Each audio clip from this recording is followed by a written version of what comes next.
Good morning, everybody. Happy Thursday. Weekend's almost here, one day away. So today we're going to begin our lesson 5 in our paragraphing summarizing unit, and this lesson focuses primarily on the summarizing aspect of this unit. We've been doing learning how to create information paragraphs based on text, etc., how the structure of a paragraph is formed. So today we're going to be kind of putting that all together, and we're going to be taking a look at a paragraph someone else has written and summarizing it, going through, pulling out all the important points, and trying to put our own kind of spin on it. So I'm going to walk you through the lesson today and explain what needs to be done. So we can get rid of me. So the learning goal for today is to familiarize yourself with the summary writing process and to help practice summary writing with the help of a peer. Okay, a peer is, it could be a classmate.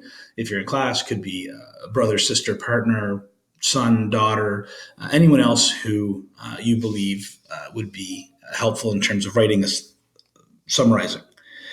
A little blurb here about Michael Jordan and the concept of failure. Michael Jordan, obviously one of the greatest basketball players, or the greatest basketball player of all time, often talked about and continues to talk today about the fact that his failure in many areas drove him to succeed and allowed him to have the kind of success. So I thought just a little blurb about, failure and not letting it hold you back and letting it hopefully motivate you to move forward and learning. That's the main reason how we learn is the main reason why we learn is sometimes we're able to look back and see where we didn't do well on something and to understand what skills we need and things we need to do to move forward. So I thought that was kind of a nice little piece about failure. So the process about how to write is broken down here in this little chart. This is the process that you should undertake when writing a summary. So please just go through and read it. Take a look at the different steps and make sure that you're actually going through these steps when you do your summary. Here, Chris, our wonderful department head at the Kingston site, has given us a video about how to write a summary paragraph. I think it's a good video, extremely good information. Key point is, remember, you're not allowed to put your own opinion into the summary paragraph. A summary paragraph simply retells basically the bare bones of what a page, an article, a paper, anything is really about. And it's about, just retelling the story as opposed to, making connections and putting your own slant on it and stating what you believe. What we've done here is we've given you a summary paragraph. Take a look at the paragraph in its long form and then how we've gone about summarizing it. These different colors are represented by, here's kind of the key. So the words highlighted in orange are ideas that seem to be the most important. So these words: Canada's first female surgeons, Gulu, Uganda, the Order of Canada, East End of Montreal, and so on. These are kind of the important points in the piece that you might want to pull out when you're doing a summary. Words highlighted in green are words that we feel you might need to look up in the dictionary. Remember, you can always highlight a word, right-click on it. Highlight it, right-click on it, and then sometimes, not in this, but in a Google document, you'll be able to define the word by clicking define in the term. And finally, words highlighted in purple are a good quote to use in the summary. So here we have in the end a good quote that you could actually include in your summary that really speaks to what this whole text is about. Right? We're not asking you to summarize this document. I've just gone through it and kind of pulled out all the important points and shown you the process. Right? So here are the pre-reading strategies. How you make rough notes, get down all the information, eliminate stuff that you feel is unnecessary. Right? The fact she was trained in France, especially pediatric surgery, is not a big deal for the point, because we're talking about it's Canada's first surgeon. Giving you the rough draft. Okay, again here, orange, important points. The words in brown, since highlighted in brown, need to be edited. This one's too long. Okay, it can be split up into 2 sentences. This one's too short. It's actually incomplete. Okay, working during times of civil war and epidemics is not a complete sentence. Okay, so if you were doing the rough draft and this was your rough draft, you'd go back, take a look at it through the editing process, realize, that's not a complete sentence. I'm going to need to adjust.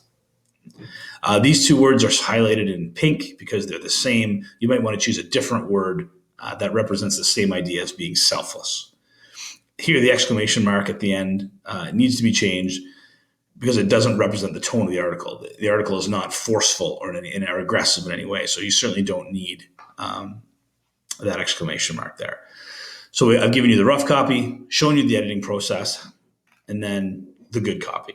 Okay, and this is really what we're going to ask you to do today is take a look at that article on the blind broadcaster that we used in the last unit, and then go through and do this process and summarize that article.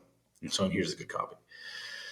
So, just this idea, we really need you to understand this process going through, because this is what you're going to be asked to do in your summative for this unit, as well as for the assignment today. Really trying to focus on your grammar in this unit, because I know some people were commenting that, because of their, possibly they're coming from another country, English isn't their first language. It is a very difficult language to understand, that, you're working on your grammar. So we've added a couple of activities here on pluralization, punctuation, prefixes and suffixes, and end punctuation, like periods, exclamation marks, question marks, when to use them, that kind of thing. So I hope this will be effective and help you out with your grammar. Again, more on Michael Jordan. So what we're asking you to do today is go ahead and write a summary of the article that we did the other day. Radio announcer didn't let blindness get in the way of pursuing his chosen career. We've outlined the steps needed to complete this task. So use your pre-reading strategies. When you read it, read the text, highlight the main ideas, and then in point form, list the main ideas on the story. We talked about, I've made a video about Google Read and Write previously in the last unit. It's super effective for doing this. You can use the highlighter tools and then extract it all into a second Google document with all the points color-coded. You can then bring them into your document. Once you have all that done, plan the order, which include the main points, write a draft, and then finally edit and revise your work.